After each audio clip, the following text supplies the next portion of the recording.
The metal chair creaked under Commander Vexathala's weight as he shifted uncomfortably.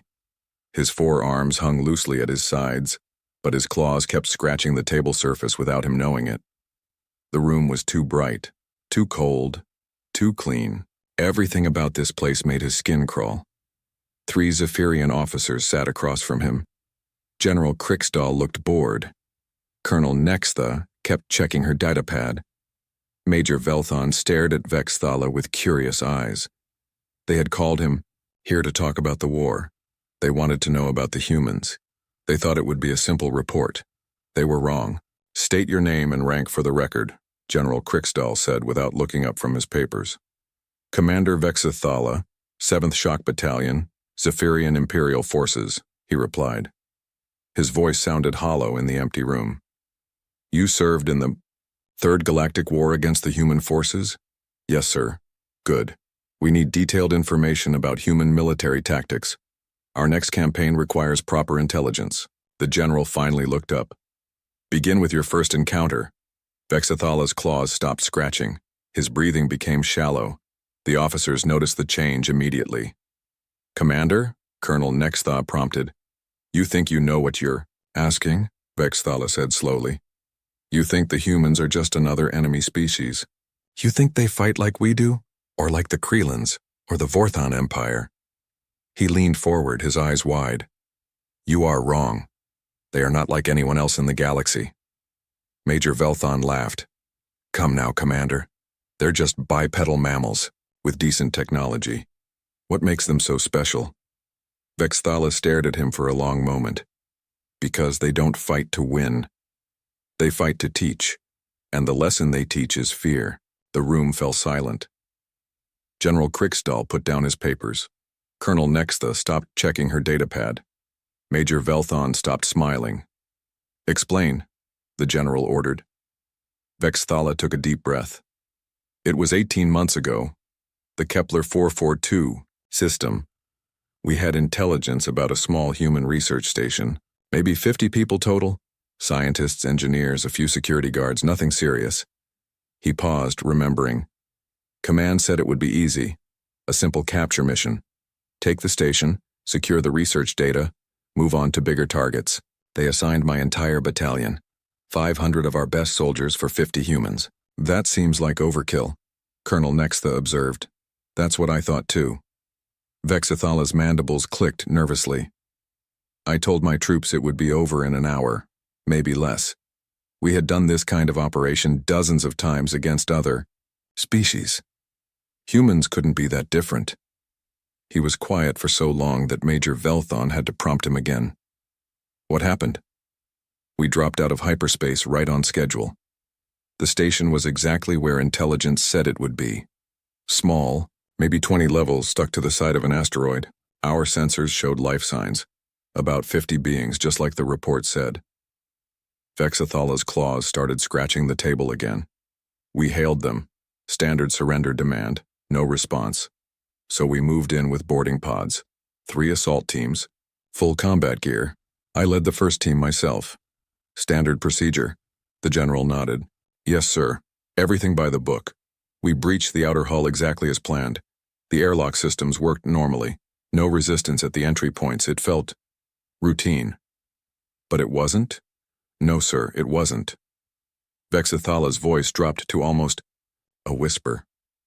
"The first sign something was wrong came when we entered the main corridor. My team was advancing in standard formation when Private Keldar suddenly stopped." "Why?" "He said something felt off. The corridor was too quiet, too empty. In every other operation, we would encounter at least some resistance by now. Security guards, automated defenses, something. But there was nothing." Vexathala shifted in his chair again. "I told him to keep moving. We had a schedule to maintain. But as we went deeper into the station, more of my soldiers started acting nervous. The corridors were clean, well lit, and completely empty. No signs of panic, no signs of evacuation. It was like the humans were just waiting. Waiting for what? For us to get into position." Vexathala's eyes were distant now, seeing something the others couldn't. "We reached the central hub exactly 12 minutes after boarding. 3 teams, 50 soldiers each, all converging on The main research levels. Everything was going perfectly. He stopped talking. The officers waited. Then we met Lieutenant Colonel Jake Morrison. One human stopped your entire force? Major Velthon sounded skeptical. Not stopped. Welcomed. Vexathala's mandibles were clicking rapidly now. He was standing in the middle of the hub, wearing a standard human military uniform.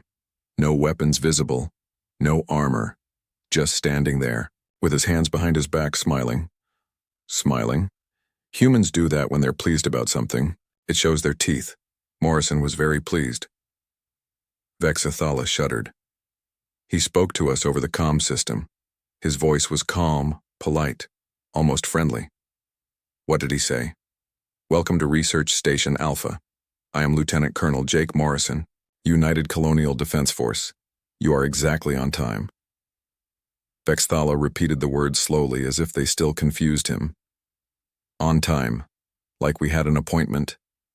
Colonel Nexthaw frowned. He was expecting you? Not just expecting us. He had been preparing for us for weeks. Vexathala's breathing was getting faster. He told us that Dr. Lisa Carter, the station's chief scientist, had been working on some very interesting projects. He said they were excited to show us their latest discoveries. That's when you should have retreated, General Crickstall said. Yes, sir, that's exactly what I should have done. But Morrison kept talking. He said he understood we were there to capture the station and secure research data. He said he admired our professionalism. He said he wanted to make sure we got exactly what we came for. Vexathala was quiet again. When he spoke, his voice was barely audible. Then he said something that still keeps me awake at night. He said, "Gentlemen, welcome to school. Class is now in session." School, a human place of learning, where they teach their young. Vexathala looked directly at the general. He was going to teach us something, and the first lesson was that we didn't understand anything about human warfare. What happened next? The lights went out. All of them, everywhere. Complete darkness. Our night vision kicked in automatically, but it didn't help. The humans had done something to the air, some kind of gas that made our eyes water and our breathing difficult. Not enough to kill us, just enough to make us uncomfortable. Vexathala paused. Then we heard Morrison's voice again. Still calm, still polite. He said, Lesson 1. Environment is a weapon. Dr. Carter will now demonstrate. That's when the real nightmare began. The gravity in the station started changing. Not failing, changing. One corridor would have normal gravity. The next would have double gravity. The one after that would have gravity pointing toward the ceiling instead of the floor. Major Velthon looked confused. How is that possible? Dr. Carter's research. Gravitational manipulation. They had turned the entire station into a testing ground for weapons we didn't even know existed. Vexathala's claws were leaving deep scratches in the table now. My soldiers started falling. Not from enemy fire, from the floor becoming the ceiling without warning. We tried to adapt, we're trained for unusual environments, but every time we figured out the pattern, it changed. Morrison's voice kept coming over the comm system, explaining what was happening like he was teaching a class. Lesson 2. Adaptation requires predictability. Remove predictability, remove adaptation. Then the attack started. But not attacks like we expected. Private Danny Walsh appeared at the end of a corridor. He was walking on the wall, moving, parallel to the floor like it was perfectly normal. His weapon was firing with impossible accuracy because he could use the altered gravity to steady his aim. Vexathala stood up suddenly, pacing the small room. The officers watched him nervously. We tried to return fire, but we couldn't get stable footing. Every time we aimed, the gravity would shift and we'd be thrown off balance. Walsh just kept moving, kept firing, kept hitting his targets. When we finally managed to coordinate a response, he disappeared into a ventilation shaft. One human who had turned physics into his ally. But he wasn't alone. Sergeant Katie Price appeared on the ceiling above us, rappelling down with some kind of harness system. She was dropping small devices that exploded into nets, tangling our legs and weapons. The worst part was Morrison's voice. Still teaching. Lesson 3. Your enemy's advantages become your disadvantages when you fail to understand the battlefield. We had been fighting for 20 minutes and hadn't secured a single objective. Half my soldiers were injured not from weapons but from falling in unexpected directions or being tangled in nets. The humans were fighting a completely different kind of war. Vexthala sat back down heavily. That's when I realized we were in serious trouble. Everything we knew about combat was useless here. The humans weren't just defending their station, they were conducting an experiment. And we were the test subjects. The three officers stared at him in stunned silence. "Commander," General Kriksdal said slowly, "are you telling us that 50 humans defeated your entire battalion?" "No, sir." Vexthala met his eyes. "I'm telling you that 50 humans played with us like children. The defeat came later." General Kriksdal leaned forward in his chair. His expression had changed from bored to concerned. "Continue, Commander. What happened after the initial assault?" Vexthala rubbed his temples with two of his hands, while the other two remained clenched, on the table. "The gravity shifts were just the beginning, sir. We tried to regroup in what we thought was a safe corridor. That's when we discovered that the humans had been watching us the entire time. Watching you how? Cameras, sensors, equipment we couldn't detect with our standard gear." Morrison's voice came over the comm again. He said, "Excellent reaction. Time, gentlemen. You're learning faster than our last visitors. Dr. Carter, please proceed to Lesson 4. Colonel Nextha shifted uncomfortably. "Last visitors?" That's what he said. Like we weren't the first ones to attack this station. Like this was something they did regularly. Vexthala's voice grew quieter. Then the wall started moving. Moving? Not all at once. Just sections. A panel here, a section there, creating new passages, blocking old ones. The station was changing shape around us. What had been a straight corridor became a maze. What had been an open room became 3 smaller rooms. Major Velthon made a note on his datapad. Mechanical systems? More than that, the humans had built their entire station to be flexible, like it was alive. Vexthala stood up and began, pacing again. My second team reported that their exit route had disappeared. Literally disappeared. The corridor they had used to enter the station was now a solid wall. That's when Private Keldar started panicking. He said we were trapped. He said the humans were going to kill us all. I told him to stay calm, that we were trained professionals, but then Morrison spoke again. What did he say? Lesson 4. Control the environment. Control the enemy. Sergeant Price will now demonstrate urban combat applications. Vexthala stopped pacing and looked directly at the general. That's when we learned that Sergeant Katie Price wasn't just a soldier. She was an engineer. An engineer? She had spent weeks turning every system in that station into a weapon. The lights became strobes that hurt our eyes and confused our vision. The air recycling system started pumping out smoke that smelled terrible and made us cough. The water pipes began shooting jets of scalding liquid at knee height. Vexthala sat back down heavily. But the worst part was the sound system. Price had recorded our own voices during the first few minutes of the assault. She started playing them back to us through speakers hidden in the walls. Playing back your voices? Distorted. Changed. She made it sound like our own soldiers were, screaming in pain, calling for help, begging for rescue. We could hear what sounded like Keldar crying for his mother. We could hear what sounded like Sergeant Nixval calling for retreat. Colonel Nextha looked puzzled. But they weren't really in trouble. That's just it. We didn't know. The sounds were coming from all directions. My soldiers started breaking formation to investigate.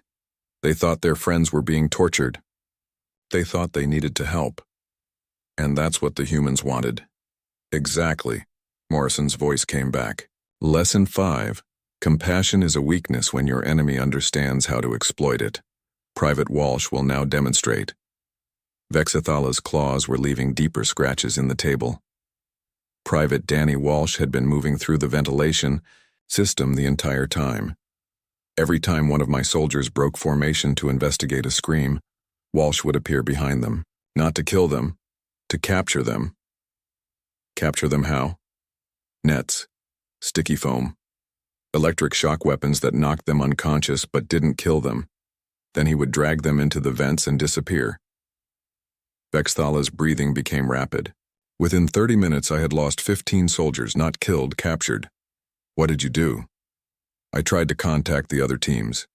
Team 2 wasn't responding.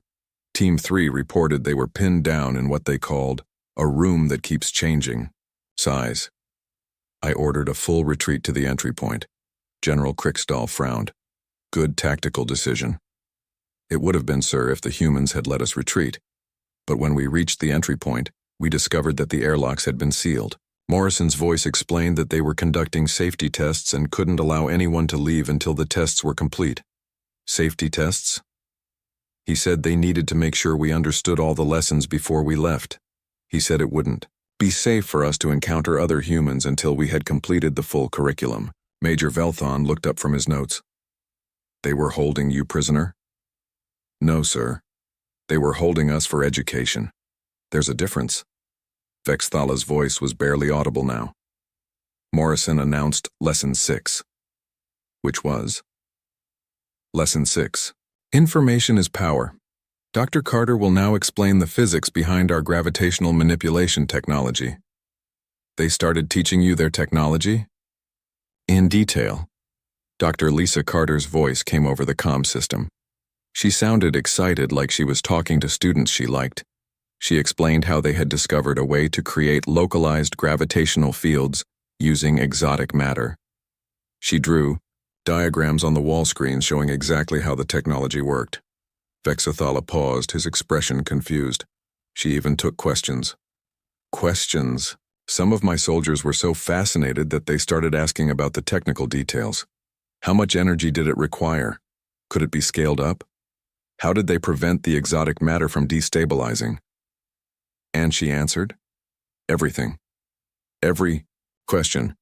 She acted like she was teaching a university class instead of holding enemy soldiers prisoner. Vexathala shook his head. That's when I realized how completely we had underestimated them. How so? They weren't afraid of us learning their technology. They weren't afraid of us taking the information back to our fleet. They were confident that even with complete knowledge of their weapons, we still couldn't use it effectively against them. Colonel Nextha leaned forward. Why not? Because the technology wasn't the real weapon. The real weapon was how they thought about warfare.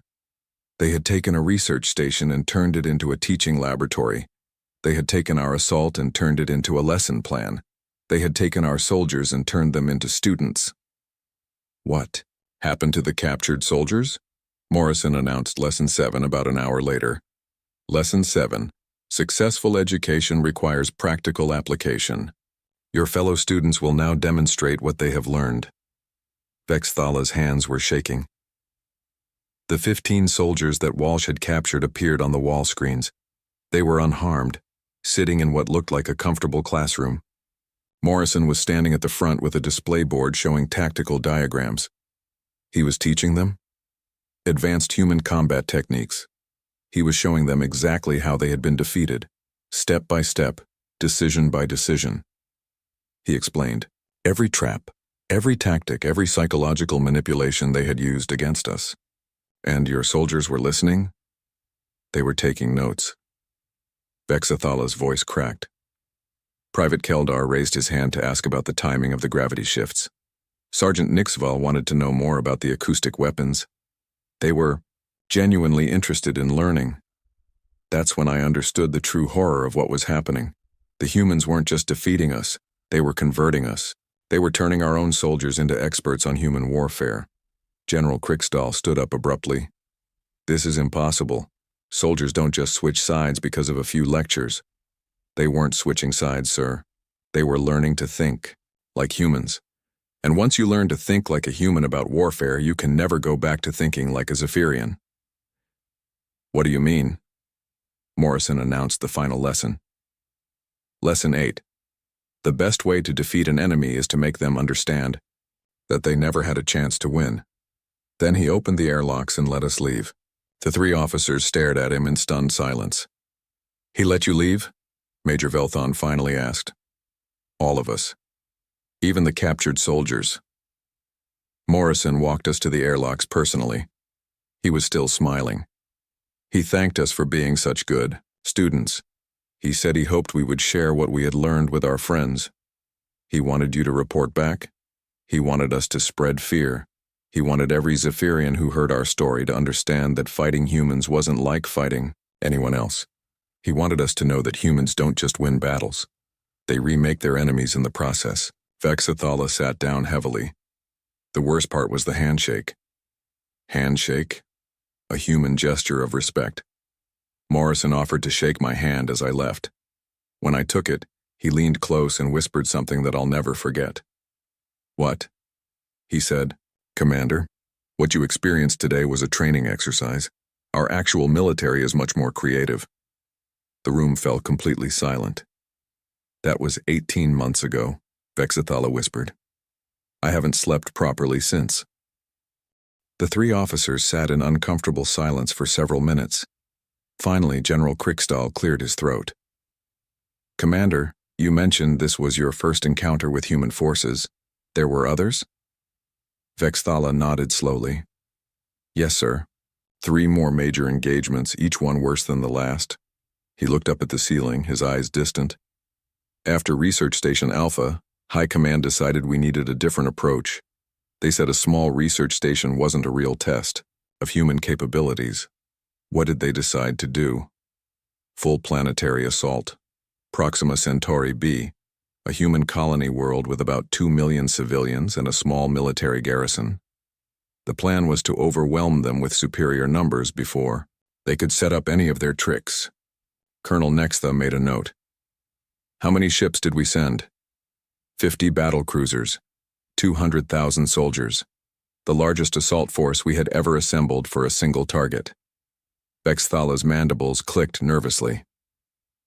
High Command was confident that even humans couldn't turn an entire planet into a weapon. But they did. They did something much worse. They turned it into a hunting ground. Major Velthon looked up from his datapad. "Explain." "The human in charge of planetary defense was Colonel Amy Rodriguez. Intelligence said she had 6 months to prepare after our attack on the research station. We thought 6 months wasn't enough time to do anything significant on a planetary scale. You were wrong. We were completely wrong. Rodriguez understood something about Zephyrian psychology that we didn't even understand about ourselves." Vexathala began pacing again. She knew we were pack hunters. She knew we relied on pheromone communication to coordinate our units. She knew we would do anything to help a fellow soldier in distress. And she used that against you? She built her entire defense strategy around it. When we landed on Proxima Centauri B, we expected to face fortified positions, artillery batteries, maybe some aircraft. Instead, we found empty cities and silent forests. General Kriegstahl frowned. "They evacuated?" "No, sir. They were hiding. But not from us. They were hiding from each other." Vexathala stopped pacing and looked directly at the general. Rodriguez had divided her forces into tiny units, 2 or 3 humans each, maybe 4 at most. They were scattered across the entire planet. That's terrible tactics. Small units can't hold territory. They weren't trying to hold territory. They were trying to break our minds. Vexathala's voice grew quieter. "The first attack came 6 hours after landing. My battalion was advancing through what looked like an abandoned farming settlement when we heard it." "Heard what?" "A Zephyrian. Distress call. Perfect pheromone signature, exactly the right frequency. It sounded like a wounded soldier calling for help." Vexathala shuddered. "We followed the signal into a small building complex. It was a trap. It was Captain Ben Turner and 2 other humans. They had learned to perfectly mimic our distress pheromones. They could make sounds that were identical to our emergency signals. But how did they know your communication methods? They had studied the prisoners from Research Station Alpha. Morrison had shared everything he learned with other human commanders. They knew exactly how we talked to each other, exactly what sounds meant danger, exactly what would make us come, running to help." Colonel Nextha looked disturbed. "What happened when you found them?" Turner was holding a small device that was broadcasting the fake distress signal. "When my soldiers surrounded the building, he just smiled and pressed a button. The signal changed from a distress call to something else. What? A mating call, specifically the mating call of a Krelian death wasp. Vexathala's breathing became rapid. Every Zephyrian knows that sound. It's programmed into our genes to make us run away as fast as possible. So you retreated? Half my unit did. The other half was too confused to move.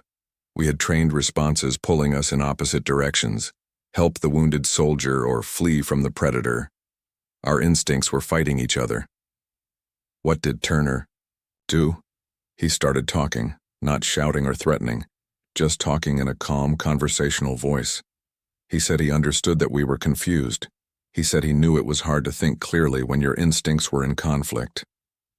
Vexathala sat down heavily. Then he offered to help us. Help you? He said he could turn off the device if we wanted to have a civilized conversation. He said he was interested in learning more about Zephyrian culture. He said he had some questions about our military structure. Major Velthon looked skeptical. And you believed him? Some of my soldiers did. Turner was very polite, very respectful. He didn't act like an enemy. He acted like a curious researcher. Vexathala's claws scratched the table. 3 of my soldiers actually approached him to answer his questions. What happened to them? Nothing violent. Turner thanked them for their cooperation. He asked about our command structure, our communication protocols, our standard operating procedures. My soldiers answered because he seemed genuinely interested. Then, he sent them back to us with a message. What message? He said he appreciated the information. He said it would help him plan more effective defensive strategies. He said he looked forward to our next encounter. Vexathala's voice was barely audible. Then he disappeared into the forest. How? We don't know.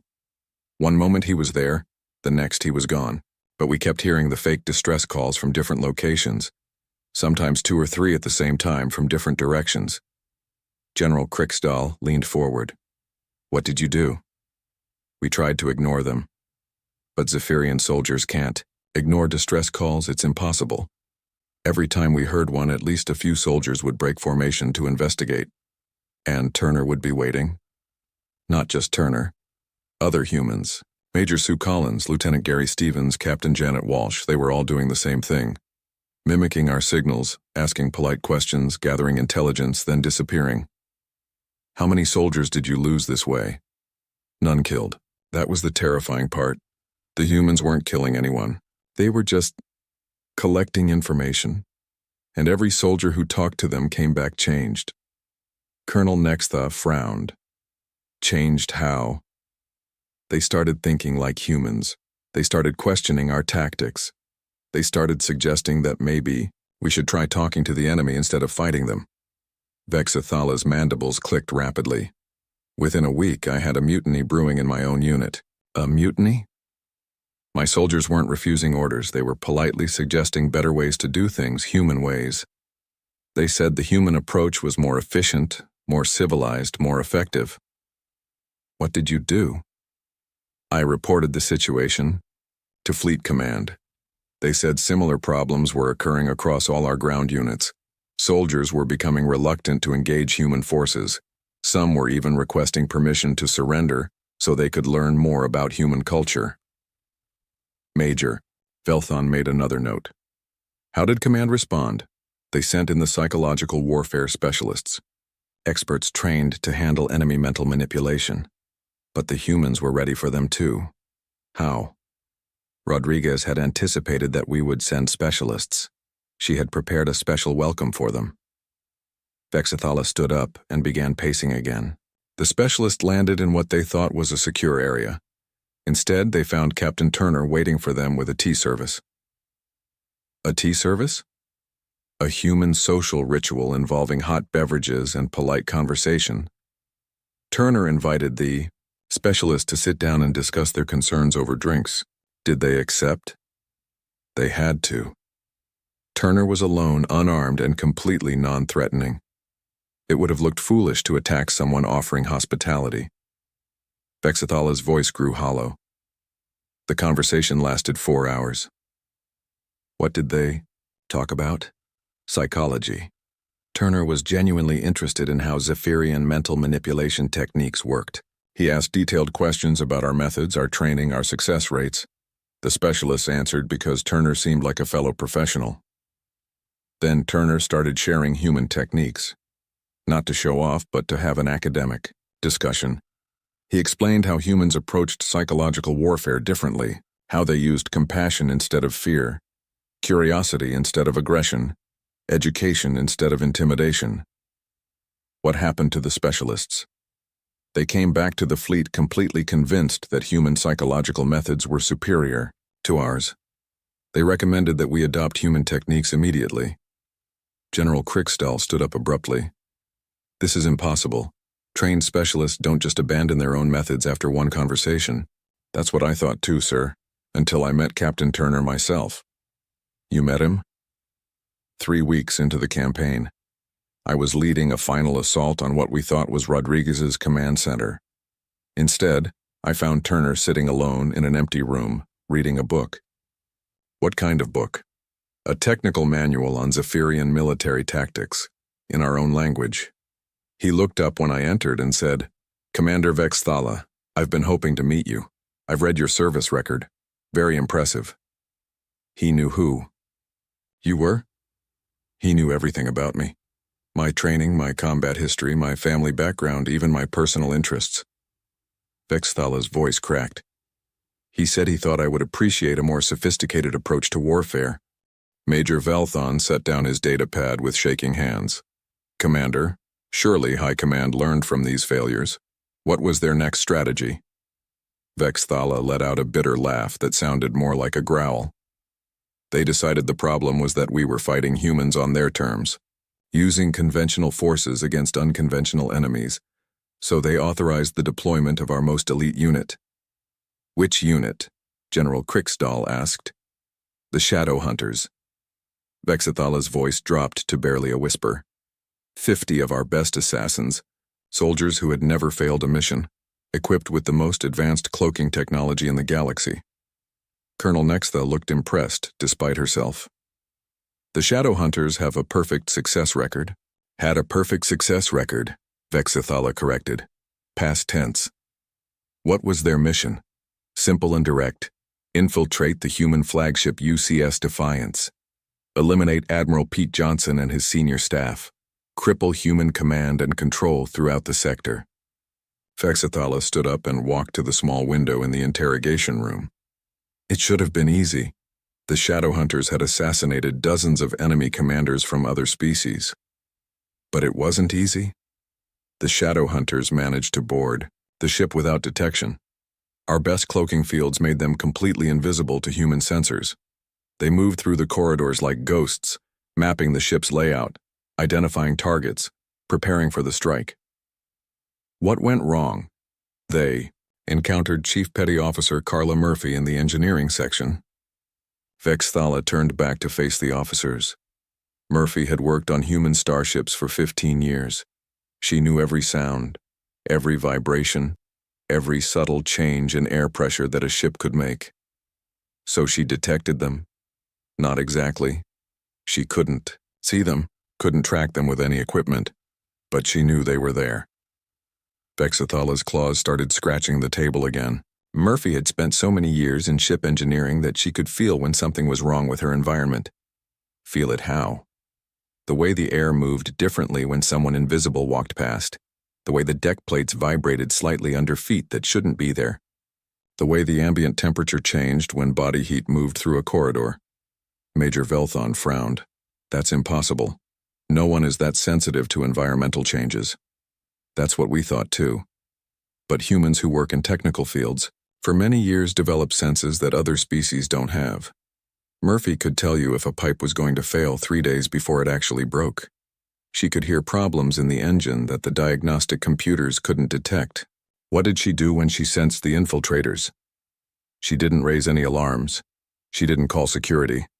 She just started making small adjustments to the ship's systems. Vexthala's voice grew quieter. She increased the air recycling rate in certain sections. She adjusted the lighting frequency in specific corridors. She changed the background noise levels in different areas. Why? She was marking territory. creating a map of where the invisible intruders were moving by changing the environment around them. Vexthala paused. Then she started hunting them. 1 human against 50 shadow hunters? Murphy wasn't trying to fight them. She was trying to expose them. Every change she made to the ship's systems was designed to force the shadow hunters to react in ways that would reveal their presence. How? She flooded certain corridors with steam from the heating systems. Invisible soldiers still leave footprints in condensation. She created electromagnetic pulses in other areas. Even the best cloaking fields create slight distortions when hit with the right frequency. General Kriksdal leaned forward. Did it work? Better than we could have imagined. Murphy started sending subtle signals to other crew members through the ship's internal systems. A flicker of lights here, a change in air pressure there. Nothing that would alert the shadow hunters, but enough to warn the crew that something was wrong. What kind of signals? Commander Frank Davis was on the bridge when his console started displaying minor system alerts. Nothing serious, just small fluctuations that indicated Murphy was tracking something in the engineering sections. Davis had worked with Murphy for 3 years. He understood her methods. So he sent security? He sent Sergeant Holly Wright, but not with standard security equipment. Wright was a technical specialist who understood advanced sensor systems. Vexathala's breathing became rapid. Wright had been working on a theory about electromagnetic distortions caused by cloaking technology. What kind of theory? She believed that any cloaking field advanced enough to fool standard sensors would still create tiny electromagnetic signatures, patterns that could be detected if you knew exactly what to look for and had the right equipment. Did she have the right equipment? She built it in about 20 minutes using spare parts from the maintenance lockers. Vexathala's voice was filled with reluctant admiration. Wright took a standard hand scanner, modified its detection frequency, and created a device that could track the electromagnetic shadows left by our cloaking fields. And it worked? It worked perfectly. Wright could see exactly where each shadow hunter was moving. She started following them, staying just far enough back to avoid detection. Vexthala paused. That's when she discovered something that changed everything. What? The shadow hunters weren't just trying to reach the command deck. They were studying the ship, taking detailed scans of human technology, recording conversations, mapping communication networks. They were gathering intelligence for future operations. Colonel Nextha looked confused. That's standard procedure for infiltration missions. Yes. But Wright realized that if they were gathering intelligence, they would need to transmit it back to their fleet eventually, and any transmission would require them to partially drop their cloaking fields. So she waited. She and Murphy worked together to create a trap.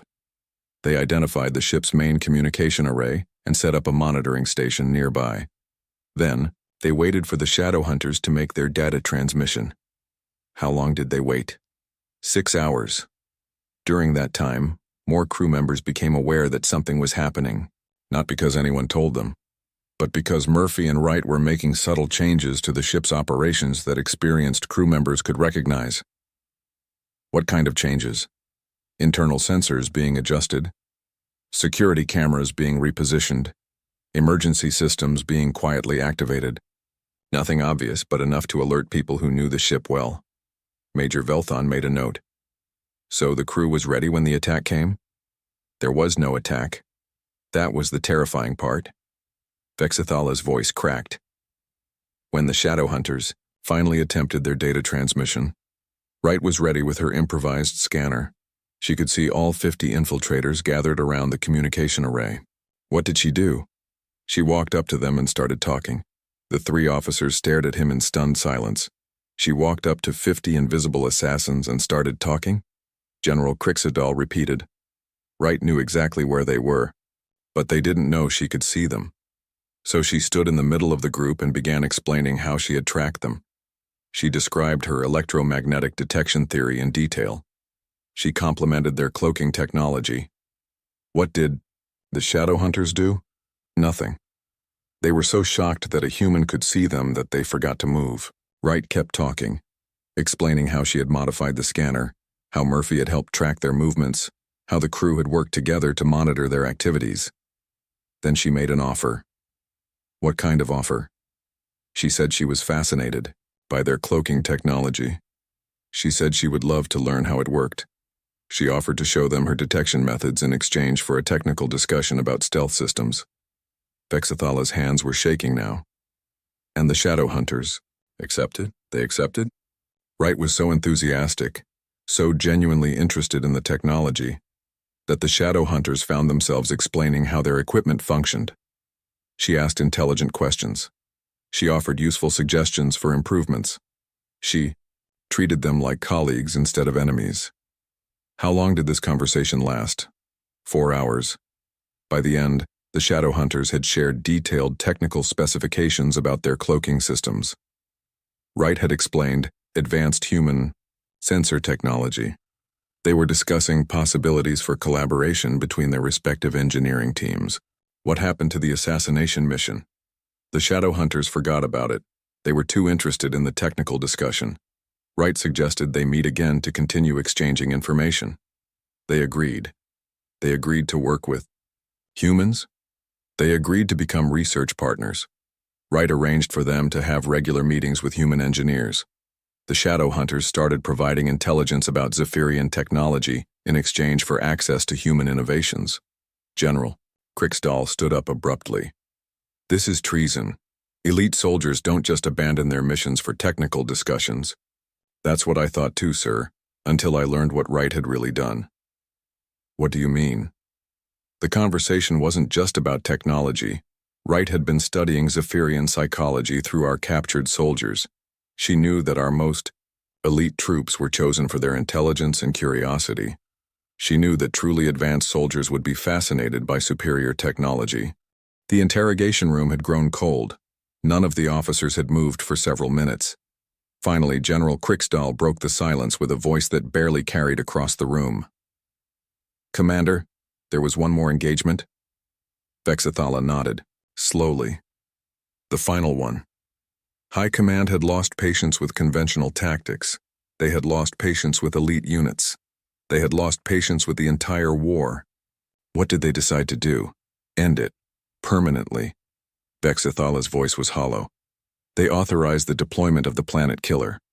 Colonel Nextha gasped. They were going to destroy Earth? The weapon was massive. It required 3 starry destroyers to generate enough power. The device could crack a planet's core and turn an entire world into asteroids. Vexathala's claws were leaving deep gouges in the table now. High Command decided that if they couldn't defeat humans through normal warfare, they would simply remove humans from the galaxy. Major Velthon looked up from his notes. How many ships escorted the weapon? 237 vessels. The largest fleet we had ever assembled. Every available warship from 6 different sectors. Vexathala stood up and walked to the window again. Admiral Zekmore commanded the operation personally. He said there was no possible way the humans could stop such overwhelming force. What happened? We reached Earth's solar system exactly on schedule. The Planet Killer was charged and ready. Our fleet was in perfect formation. Earth's defenses looked pathetic compared to our firepower. Vexathala's voice grew distant. Then Captain Tony Stevens contacted us. 1 ship against our entire fleet? 1 small scout vessel called the Endeavor. It wasn't even a warship, just a research and exploration craft with maybe 30 crew members.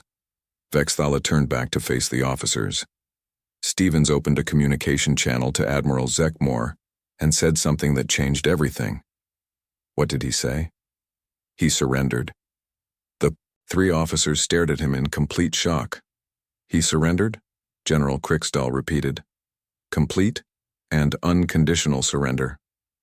Stevens said that humanity recognized the superiority of Zephyrian military force. He said they could not possibly resist such an overwhelming fleet. He said they were prepared to accept defeat. That makes sense, Major Velthon said slowly. Faced with planet-killing technology, surrender would be logical. That's what Admiral Zekmore thought too. He was already planning his victory speech when Stevens made his request. What request? Stevens asked if Zephyrian military honor would permit one final combat between champions, a traditional duel to determine the terms of surrender. Vexthala's breathing became rapid. He said it was a human custom to allow defeated warriors one last chance to die with dignity. And Admiral Zekmor agreed. Zephyrian military tradition demands that we respect the honor requests of defeated enemies. Refusing would have been seen as cowardice by our own forces. Vexthala sat down heavily. Besides, what could one human do against our greatest warrior? Who did you choose as champion? War Chief Grakthor, 7 feet tall, 400 pounds of muscle and bone. Veteran of 200 personal combats, he had never been defeated in single battle against any species in the galaxy. Colonel Nextha made a note. And the humans chose their champion? Dr. Helen Park. Vexthala's voice was barely audible. A xenobiologist from the University of Luna. 5 feet tall, maybe 110 pounds. She looked like she had never been in a fight in her entire life. A scientist? That's what we thought. Admiral Zekmor started laughing when he saw her. He asked Stevens if this was some kind of joke. A tiny human female against our greatest warrior? What did Stevens say? He said that Dr. Park was humanity's finest representative. He said she embodied everything that made humans special. He said she was honored to face such a distinguished opponent. Major Velthon frowned. Did she have any combat training? None that we could detect. She walked onto the combat platform carrying a small data pad and looking nervous. She bowed politely to Grakthor and thanked him for accepting the challenge. What happened next? The combat began. Grakthor charged forward with his traditional war cry, weapon raised, ready to end the fight quickly and honorably. Vexathala paused. The fight lasted exactly 47 seconds. He killed her that quickly? No. She defeated him that quickly. The room fell into stunned silence. She defeated Grakthor? General Kriksdal's voice cracked. She didn't fight him. She educated him. Vexthala's hands were shaking violently now. As Grakthor charged, Dr. Park started talking, not shouting or threatening, just speaking in a calm, clear voice. What did she say? She described Grakthor's anatomy in perfect detail. She explained exactly how Zephyrian muscle structure worked, how our nervous system functioned, how our balance mechanisms operated. Vexthala's voice was getting higher. She knew everything about us. How could she know so much? She had been studying every Zephyrian prisoner, every casualty, every piece of biological data collected during the entire war. She understood our species better than we understood ourselves. But how did that help her win the fight? She knew exactly where to strike. Not to kill, but to disable. She knew which nerve clusters would cause temporary paralysis. She knew which pressure points would disrupt our balance. She knew how to make Grakthor's own strength work against him. What did she do? 3 precise strikes, 1 to a nerve cluster in his left shoulder that made his arm go numb, 1 to a balance point behind his right knee that made him stumble, 1 to a pressure point on his neck that made him fall unconscious. Vexthala was crying now. Grakthor never even got close to hitting her. She moved like she could predict every attack before he made it. Because she could. She understood how we think, how we move, how we fight. When Grakthor fell, Dr. Park knelt beside him and checked his pulse. She assured Admiral Zekmor that he would recover fully in about 10 minutes. She said she had been very careful not to cause any permanent damage. Colonel Nextha looked disturbed. What happened after the combat? Stevens opened another communication channel. He thanked Admiral Zekmor for honoring human customs. He said the combat had been very educational for both species. Educational? Then Stevens revealed the truth. Dr. Park hadn't been chosen for her combat skills. She had been chosen because she was the least threatening human they could find. What do you mean? Stevens explained that Dr. Park was a university professor who spent her time studying alien biology and teaching graduate students. She had never served in the military. She had never received combat training. She was, by human standards, completely peaceful and harmless. But she defeated our greatest warrior. Stevens said that any human with access to the same biological data could have achieved the same result. He said that Dr. Park's victory wasn't due to superior fighting ability, It was due to superior understanding. Vexathala's voice dropped to a whisper. Then Stevens said something that still haunts me. He said that if we ever returned to attack humanity, we wouldn't face their scientists and teachers. We would face their actual warriors. Their warriors? Stevens said that Dr. Park represented humanity's peaceful, academic side. He said that human military personnel were trained specifically for combat, while Dr. Park was trained for research and education. What was he implying? That we had been fighting humanity's weakest members the entire time, the researchers, the teachers, the engineers, the scientists, the people whose job was to learn and understand, not to fight and kill, and their warriors? Stevens said that human warriors were trained to use the same learning and understanding abilities for military purposes. He said they approached combat the same way Dr. Park approached biology, with complete knowledge, perfect preparation, and absolute dedication to mastering their subject. General Kriegstall stood up slowly. What happened to the fleet? Admiral, Zekmore ordered an immediate retreat. The planet killer was powered down. 237 ships turned around and fled from one small scout vessel and 30 humans. Because of what Stevens said? Because we finally understood what we were really fighting. We weren't fighting another military force. We weren't fighting another empire. We weren't even fighting another species of warriors. What were you fighting? We were fighting an entire civilization of people who treated warfare like a science, who approached every battle as a learning opportunity, who studied their enemies so completely that they could predict and counter every possible move. Vexathala looked directly at each officer in turn. Stevens had one final message for us. He said that humanity appreciated the opportunity to learn about Zephyrian military capabilities. He said the data would be very useful for future reference. Future reference? He said that humanity now understood exactly how to defeat Zephyrian forces anywhere in the galaxy. He said they hoped we would share this knowledge with other species who might be considering aggressive action against human worlds. What did he mean? He meant that we had just provided them with a complete education in how to fight our entire military. Every tactic, every strategy, every weapon, every weakness. We had taught them everything they needed to know to defeat any Zephyrian force anywhere.